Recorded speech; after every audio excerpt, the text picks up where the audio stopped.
गांव और नगर मानव जीवन के ही दो पहलू हैं। गांव का प्रकृति से प्रत्यक्ष निकट संपर्क पाया जाता है, जबकि नगरों में कृत्रिमता की प्रधानता होती है। जहां मानव और प्रकृति के बीच अंतःक्रिया का रूप अधिक निकट, प्रत्यक्ष और गहन है, वह ग्राम है, और जहां इन दोनों के बीच संबंध अप्रत्यक्ष और कमज़ोर है, वह नगरीय स्थिति है। गांव एवं नगरों को इनकी विशेषताओं के आधार पर ही हम पहचान सकते हैं।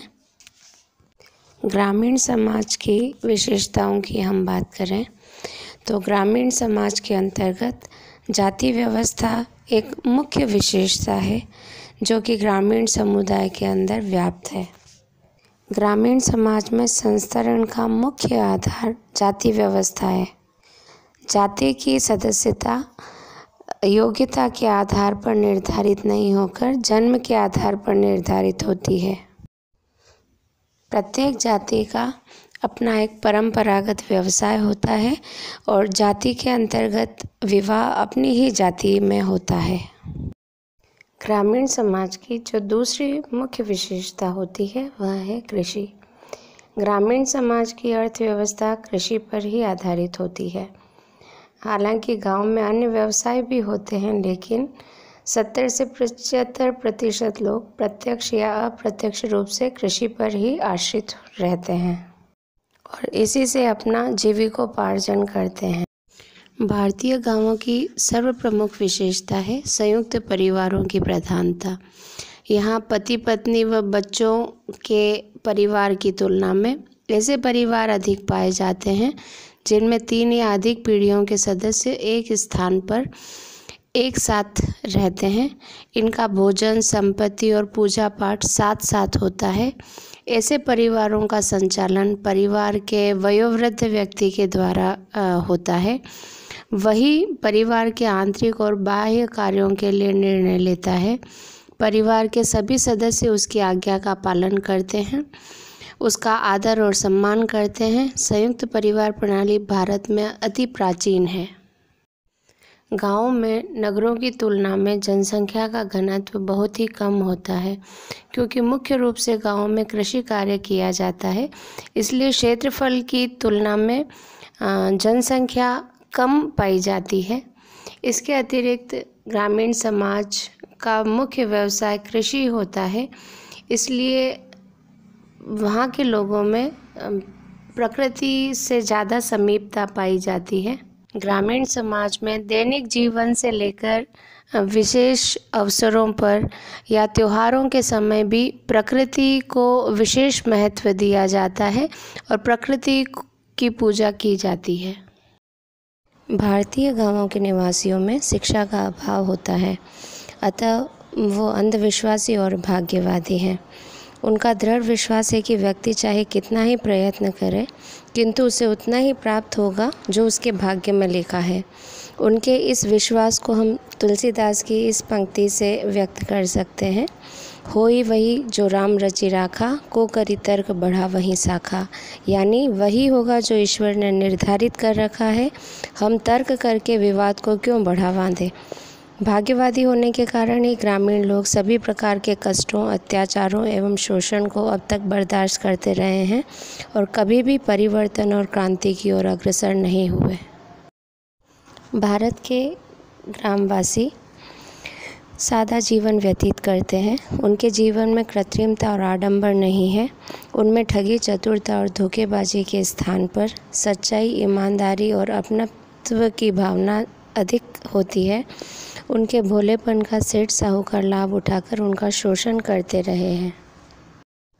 जहां नगरों की विशेषता सामाजिक विषमता है, वहीं ग्रामीण समाज की विशेषता सामाजिक समरूपता का होना है। भारतीय गांवों में सामाजिक और सांस्कृतिक समरूपता देखने को मिलती है। उनके जीवन स्तर में नगरों की भांति जमीन आसमान का अंतर नहीं पाया जाता। सभी लोग एक जैसे भाषा, त्योहार, उत्सव, प्रथाओं और जीवन विधि का प्रयोग करते हैं। उनमें सामाजिक, आर्थिक, सांस्कृतिक और राजनीतिक जीवन में ज़्यादा अंतर नहीं पाया जाता। यहाँ अनेक प्रांतों, वर्गों, प्रजातियों, भाषाओं और देशों के लोग निवास करते हैं। उनके जीवन में समानता और एकरूपता की धारा निरंतर बहती है। ग्रामीण समाज में जनमत का महत्व अधिक है। ग्रामवासी जनमत का सम्मान करते हैं और उससे डरते हैं।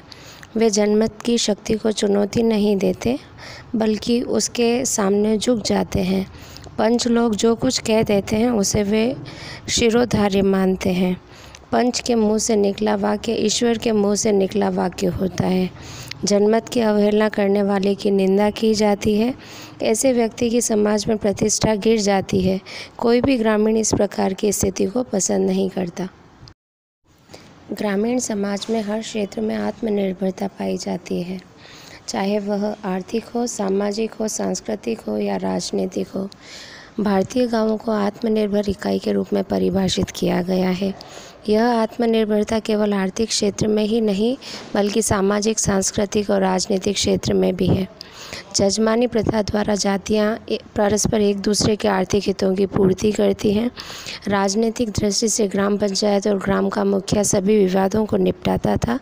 प्रत्येक गांव की अपनी एक संस्कृति और कुछ विशिष्टताएं पाई जाती थी, जिन्हें स्वयं ग्रामवासी और दूसरे गांव के लोग जानते थे। किंतु वर्तमान में यातायात के साधनों के विकास, केंद्रीय शासन की स्थापना और औद्योगिकरण आदि के कारण गाँव की आत्मनिर्भरता समाप्त हो गई है। अब वे राष्ट्रीय अर्थव्यवस्था और राजनीतिक व्यवस्था के अंग बन गए हैं। दिनों दिन अन्योन्याश्रितता बढ़ रही है। जजमानी व्यवस्था भारतीय ग्रामीण और जातिगत ढांचे की एक प्रमुख विशेषता है। इसका स्वरूप परंपरागत है। इस व्यवस्था के अनुसार प्रत्येक जाति का एक निश्चित व्यवसाय होता है। इस प्रकार जाति प्रथा ग्रामीण समाज में श्रम विभाजन का एक अच्छा उदाहरण पेश करती है। सभी जातियां परस्पर एक दूसरे की सेवा करती हैं। ब्राह्मण विवाह, उत्सव एवं त्योहारों के समय दूसरी जातियों के यहाँ अनुष्ठान करवाते हैं, तो नाई बाल काटने, धोबी कपड़े धोने, ढोली ढोल बजाने, चमार जूते बनाने, जुलाहा कपड़े बनाने का कार्य करते हैं। जजमानी प्रथा के अंदर एक जाति दूसरी जाति की सेवा करती है और उसके बदले में सेवा प्राप्त करने वाली जाति भी उसकी सेवा करती है या वस्तुओं के रूप में भुगतान प्राप्त करती है। एक किसान परिवार में विवाह होने पर नाई, धोबी, ढोली, चमार, सुनार सभी अपनी अपनी सेवाएं प्रदान करते हैं। बदले में उन्हें कुछ नगद, कुछ भोजन, वस्त्र और फसल के समय अनाज आदि दिया जाता है। ग्रामीण समुदाय का आकार अन्य समुदायों की तुलना में छोटा होता है।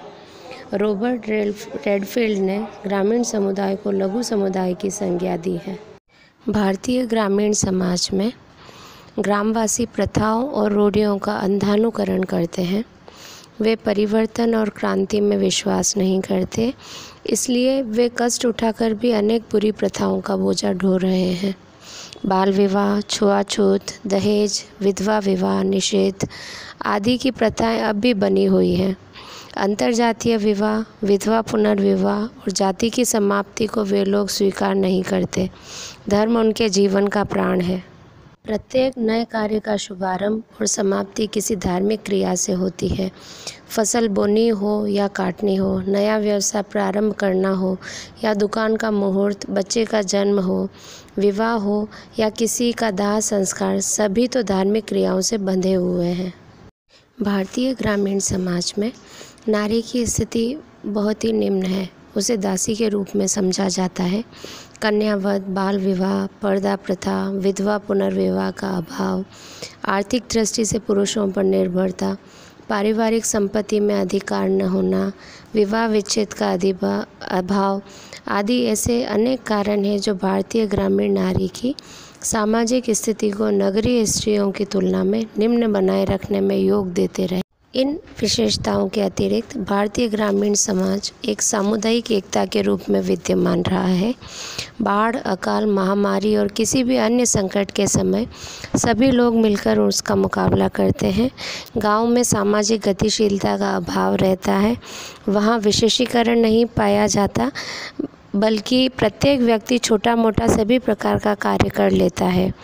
वहाँ सीमित आय के कारण गरीबी और निम्न जीवन स्तर पाया जाता है। इस प्रकार इन विशेषताओं के आधार पर हम किसी भी ग्रामीण समाज की पहचान कर सकते हैं।